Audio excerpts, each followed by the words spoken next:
దేశంలోనే అత్యధిక వరి దిగుబడి సాధిస్తున్న తెలంగాణ రైతులకు యూరియా కష్టాలు తప్పడం లేదు. ప్రస్తుతం వరి సాగు ఊపందుకోవడంతో యూరియాకి డిమాండ్ పెరిగింది. సరైన సమయంలో యూరియాని అందించకపోతే పంట నష్టం జరుగుతుంది. కానీ తెలంగాణలో యూరియా కొరత కారణంగా రైతులు ఆందోళన చెందుతున్నారు.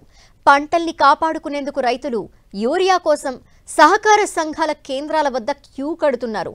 చెప్పులు లైన్లో పెట్టి రైతులు పడిగాపులు కాస్తున్నారు. కావలసినంత యూరియా దొరక్క రైతులు నిరాశ చెందుతున్నారు. యూరియా కోసం రైతులు రోడ్డెక్కి ఆందోళన సాగిస్తున్నారు. తెలంగాణలో యూరియా కొరతకు కేంద్ర రాష్ట్ర ప్రభుత్వాల వైఖరే కారణమన్న విమర్శలు వెల్లువెత్తుతున్నాయి. యూరియా కొరతకు రాష్ట్ర ప్రభుత్వం అలసత్వమే కారణమని ప్రతిపక్షాలు విమర్శిస్తుంటే మా తప్పేం లేదని కేంద్రంపై నెట్టేస్తోంది రేవంత్ సర్కార్. గతేడాది 60,000 టన్నుల యూరియాని తెలంగాణకి సరఫరా చేసిన డిపార్ట్మెంట్ ఆఫ్ ఫర్టిలైజర్స్ ఈ ఏడాది కోటాని సగానికి కుదించింది. దీంతో రైతులకు యూరియా కష్టాలు మొదలయ్యాయి. తెలంగాణకి రావాల్సిన యూరియా కోటాని పూర్తి స్థాయిలో ఇవ్వకపోవడం వల్లే కొరతొచ్చిందని రాష్ట్ర ప్రభుత్వం వాదిస్తోంది. మరోవైపు కేంద్ర ప్రభుత్వం ఇందుకు తమని బాధ్యుల్ని చేయొద్దని, రాష్ట్రానికి ఎంత యూరియా కావాలో సరిగా చెప్పలేదని, అందుకే ఈ పరిస్థితి వచ్చిందని చెప్తోంది. కేంద్ర రాష్ట్ర ప్రభుత్వాల తీరుతో రైతులకి మాత్రం అన్యాయం జరుగుతోందన్న వాదన వినిపిస్తోంది. తెలంగాణకి రామగుండం ఫర్టిలైజర్స్ కెమికల్ లిమిటెడ్ నుంచి యూరియా సరఫరా జరుగుతుంది. కేవలం తెలంగాణకే కాదు, ఆంధ్రప్రదేశ్, తమిళనాడు, కర్ణాటక, మధ్యప్రదేశ్, ఉత్తరప్రదేశ్ రాష్ట్రాలకి ఇక్కడి నుంచే యూరియా సరఫరా చేస్తుంటారు. ప్రతి ఏటా 12.7 లక్షల మెట్రిక్ టన్నుల యూరియా రామగుండం ఎరువుల కర్మాగారం నుంచి ఉత్పత్తి అవుతుంది. ఉత్పత్తి అయిన యూరియాలో దాదాపుగా 5 లక్షల మెట్రిక్ టన్నుల యూరియాని తెలంగాణకు అందిస్తుంది. గత 3 ఏళ్లుగా తెలంగాణలో ఎరువుల కొరత లేకుండా ఆర్ఎస్సీఎల్ ఆదుకుంటోంది. అయితే ఈసారి తెలంగాణ కోటాని కుదించింది డిపార్ట్మెంట్ ఆఫ్ ఫర్టిలైజర్స్. నెలవారీ కోటా 60,000 టన్నులకు గాను సగానికి కుదించి తెలంగాణ ప్రభుత్వానికి షాక్ ఇచ్చింది. దీంతో రాష్ట్రంలో యూరియా కొరత ఏర్పడి అన్నదాతల ఆందోళనకు దారితీసింది. ఎరువుల కోటా పెంచాలంటూ కేంద్రంపై ఒత్తిడి తెస్తోంది రాష్ట్ర ప్రభుత్వం.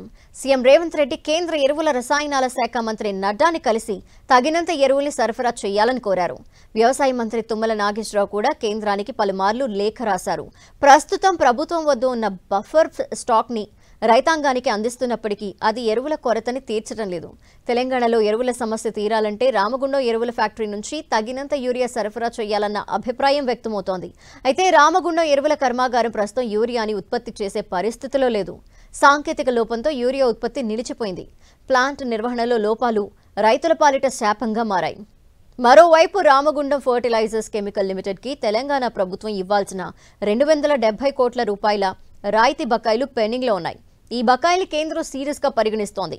తెలంగాణ ప్రభుత్వం చెల్లింపుల విషయంలో స్పందించకపోవడంతోనే రాష్ట్రానికి కోటా తగ్గించుంటుందనే చర్చ జరుగుతోంది.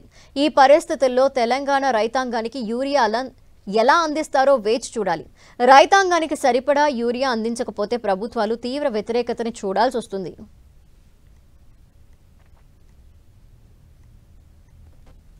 చెప్పులు లైన్లో పెట్టి నిలబడుతుంది. పాతకాలం వస్తుంది అది. ఒకప్పుడు యూరియా బస్తాలు లేక ఏ విధంగా జరిగినాయో మళ్ళీ గుర్తుకొస్తున్నాయి. యూరియా బస్తాలు లేక రైతులలో లైన్లో నిలబడు ఎందువల్ల వస్తుంది? ఎన్ని సంవత్సరాల నుంచి యూరియా కొరత లేని ఈ రోజు ఎందుకు వస్తుంది? మళ్ళీ ఇప్పుడు ఈ 6 నెలలు 3 నెలల కంచెలు వస్తున్నాయి.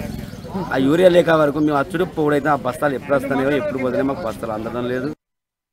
సెకండ్ డోసు యూరియా వేయకుంటే దాదాపు అది సెట్ కాదు.